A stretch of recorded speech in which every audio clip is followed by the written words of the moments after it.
Ediciones TNDR presenta el audiolibro Amor, Dignidad y los Cuatro Complejos por el Dr. Cayo Martín Valencia.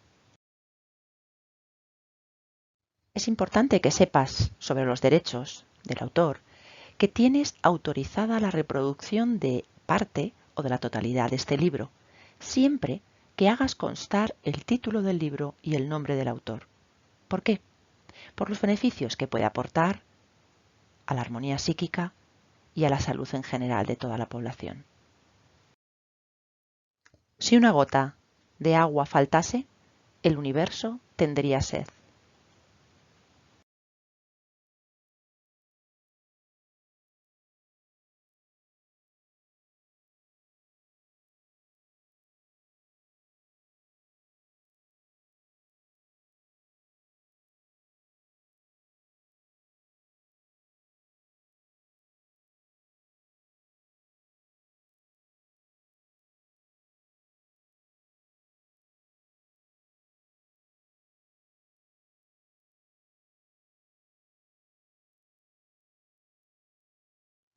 El que se siente libre de culpas no siente interés en arrojar piedras.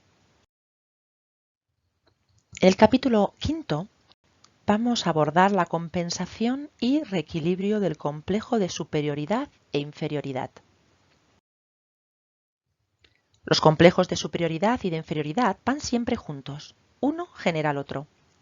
El niño, en cuanto empieza a tomar conciencia de su individualidad y a relacionarse con el mundo, se identifica con el complejo de superioridad y el complejo de inferioridad.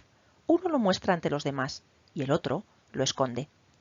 Si el niño se identifica con el complejo de inferioridad como forma de mostrarse ante el mundo, en contrarreacción, al entender consciente o inconscientemente que no es cierta esa inferioridad, en su interior se siente superior. Y al revés, si se identifica con el complejo de superioridad como forma de mostrarse ante el mundo, en contrarreacción, al entender consciente o inconscientemente que no es cierta esa superioridad, en su interior se siente inferior. En cualquiera de los dos casos, es evidente e innegable que todas las personas presentamos un intento de equilibrio mediante dos errores que nos oprimen. El complejo de inferioridad y el complejo de superioridad juntos integran la importancia personal. A mayor complejo de superioridad externo, mayor complejo oculto de inferioridad. A mayor complejo de inferioridad externo, mayor complejo oculto de superioridad. Ante el complejo de superioridad o inferioridad, tanto el niño como el adulto reaccionan compensándolo. Si el niño acepta los complejos de inferioridad y culpabilidad sin equilibrarlos interiormente con el de superioridad, no podrá abrirse paso, no podrá luchar contra el mundo, puesto que él es inferior, y un ser inferior no tiene derecho a reclamar nada a un ser superior. Este niño se transformará en lo que denominamos popularmente el tonto del pueblo. Muchos de los llamados tontos de pueblo no son realmente deficientes mentales, sino personas que aceptaron su complejo de inferioridad. En el mejor de los casos, se transformará en ese niño cobarde, asustadizo, que todos se ríen de él, que le machacan y nunca se queja. No puede hacerlo porque es inferior. Este tipo de niños se convierten en los tontos de la clase, de la cuadrilla, niños tímidos y segregados. Los niños que aceptan los complejos de superioridad e inocencia, sin equilibrarlos interiormente con el de inferioridad y culpabilidad, tienden a transformarse en criminales sin remedio. No sienten culpa ni remordimientos por los actos realizados. El 99,99% de los niños, es decir, todos nosotros, hemos compensado un complejo con el otro, recurriendo al subterfugio de poner otro peso de igual proporción en la balanza opuesta y, curiosamente, de mayores, hasta nuestra muerte, seguimos haciendo lo mismo. ¿Cómo afianzamos los complejos? El niño, para afianzar su complejo de superioridad e inocencia, realiza el siguiente mecanismo. Encuentra aspectos de la vida para los cuales presenta capacidades mayores que los otros niños y se apoya en ellos para sentirse más. Se puede convertir en el más estudioso de la clase, el más gamberro, el más mentiroso, el más agresivo, el que mejor come, dominar a sus hermanos, transformarse en un deportista, hacerse fan de un equipo de fútbol, buscar una cuadrillita de amigos donde sentirse fuerte y despreciar a todos los demás, hacer faenas a los padres, a maestros o a los otros niños. Todo esto para demostrar que puede dominar y, por lo tanto, sentirse importante y superior.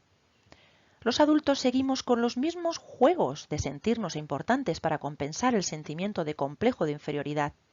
El ejemplo más llamativo lo presentan los emperadores y dictadores.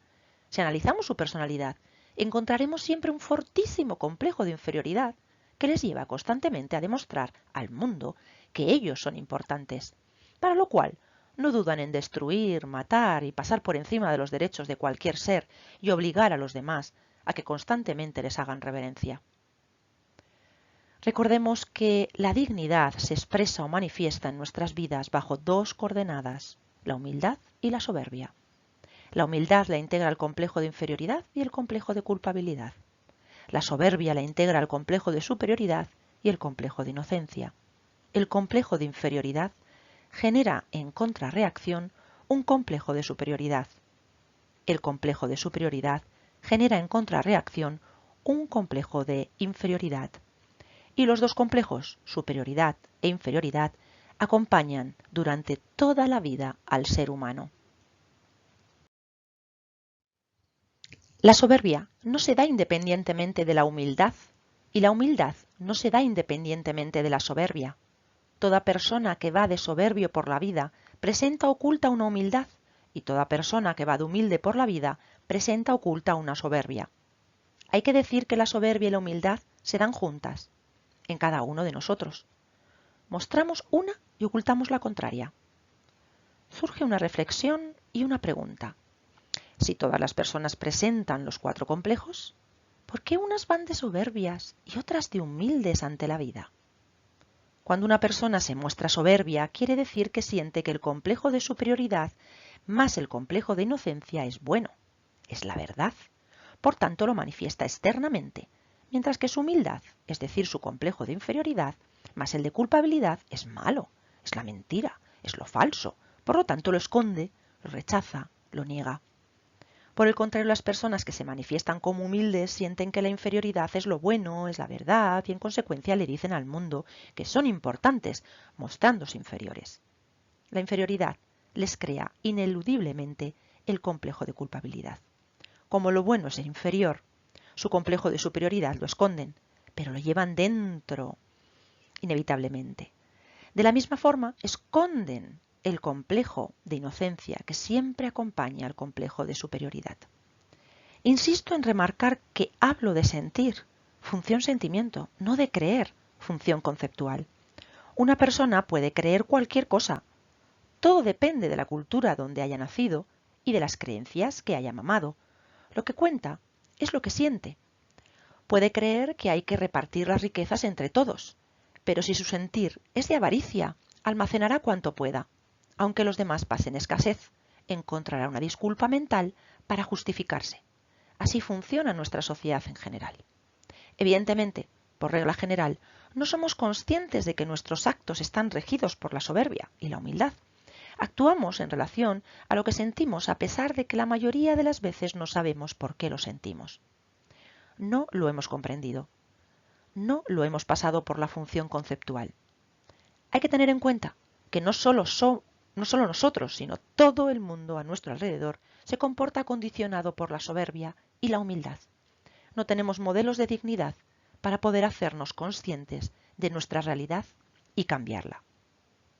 La importancia personal profesional.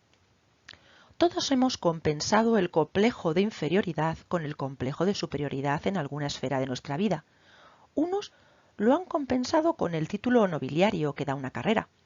Pongamos como ejemplo el título de médico.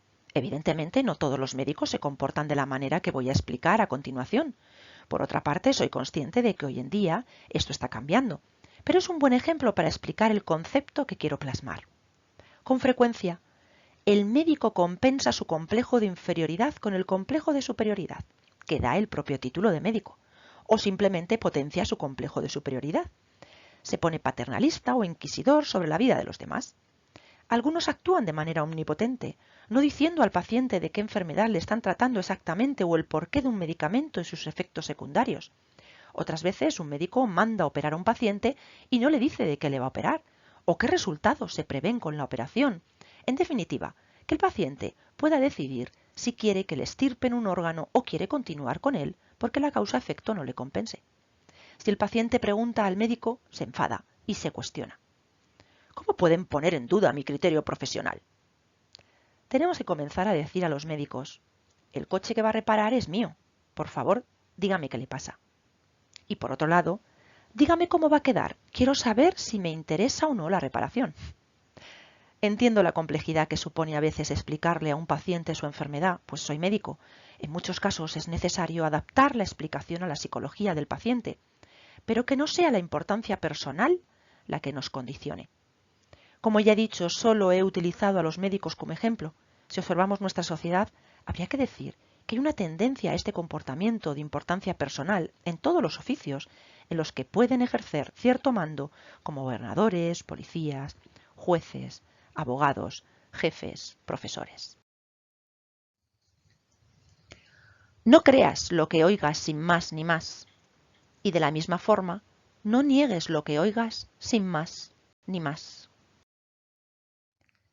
Tan fanático es el que cree sin ningún fundamento como el que niega sin ningún fundamento.